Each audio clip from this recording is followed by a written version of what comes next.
Messieurs, nous avons beaucoup de travail. Ouais, non, ça on s'en branle. J'ai vraiment envie de savoir comment vous êtes devenu riche. Bon d'accord, puisque vous insistez, c'était dans les années 1980 au Japon. J'ai été un jeune yakuza. Attendez, vous avez été tueur à gages, vous avez fait partie d'un gang et maintenant vous allez me dire qu'en fait vous êtes japonais. Bah oui, pourquoi tu crois que je parle comme ça?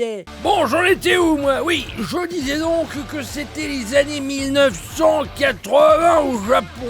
L'explosion de la bulle asiatique n'avait pas encore eu lieu et j'étais vraiment le roi du pétrole. Enfin, le roi du saké. Si j'avais faim, il me suffisait de casser la gueule à 2-3 voyous dans la rue pour pouvoir me payer à manger. Même pour devenir plus fort, j'avais qu'à mettre de l'argent dans cette espèce de boule de compétence. Je pouvais pas faire quelques pas sans me faire alpaguer par un bacayaro qui voulait se battre contre moi.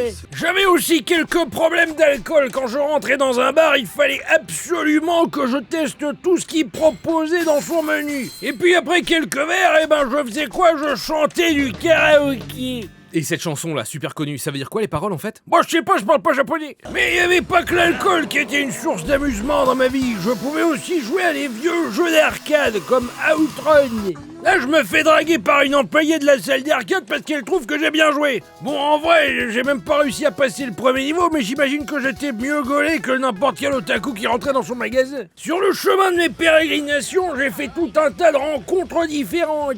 Là, par exemple, j'ai vu une bonne femme qui était en train de se battre contre des gars, et ça m'a donné l'idée d'utiliser un nouveau style de combat.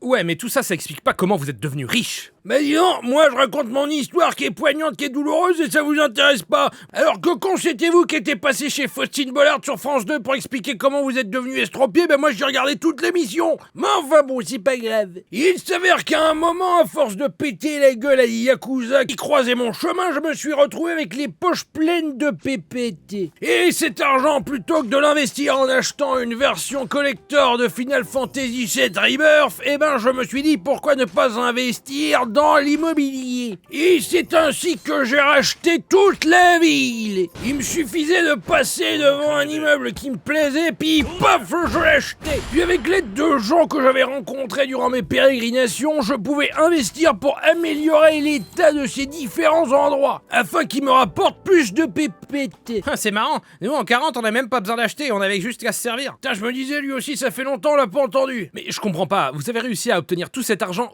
en aussi peu de temps? Sur les images que vous nous montrez, vous avez pas l'air plus vieux. Oui, alors ça, j'ai pas compris comment ça fonctionnait chez les Japonais, mais j'avais la possibilité de récolter mes loyers tous les 10 minutes. Je sais pas, c'est peut-être pour ça que les Japonais, ils meurent jeunes, ils sont toujours en train de bosser, ces cons-là. Il y a un truc que je comprends pas. Sur les images qu'on voit, vous étiez beau gosse et tout, et même svelte. J'arrive pas à croire que vous êtes devenu le gros patapouf que vous êtes aujourd'hui. Eh, surveille ton langage!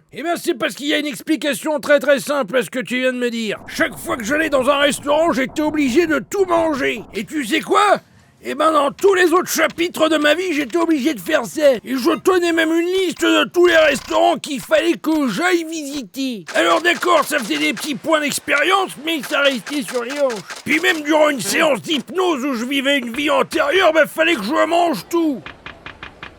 Mais vous étiez pas obligé. Si, tu t'en rends pas compte, j'étais obligé de manger dans tous les restaurants. Laissez-moi pleurer en paix. Bon, j'espère que cette réponse vous plaît, monsieur le rabat-jouet. Mais attendez, on est d'accord que c'est un énorme plagiat de Papy Grenier, encore une fois. Mais non, puisque je vous dis que c'est véritablement ma vie. Alors j'attends une preuve. Attendez, 1, 2, 1, 2, je prends le micro, vous allez m'entendre chanter.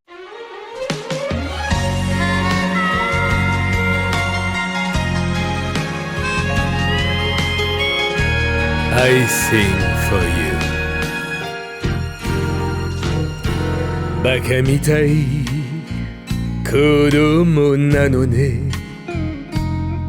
夢を追って傷ついて嘘が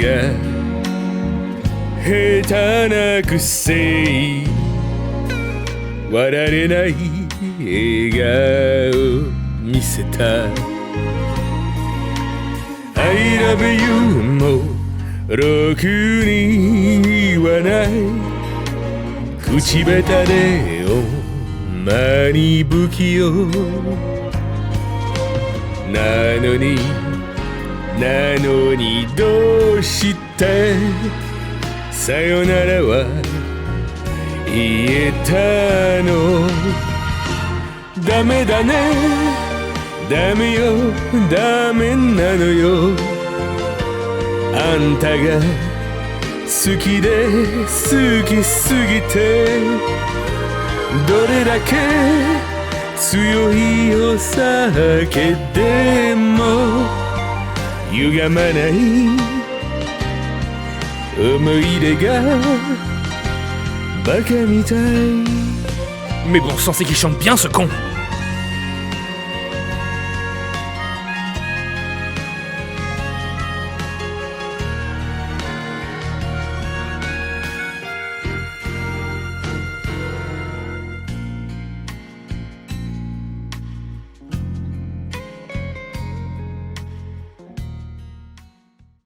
Bonjour à tous et bienvenue sur le plateau de Ça commence aujourd'hui. Ce sont des personnes lumineuses que je vais vous présenter dans un instant.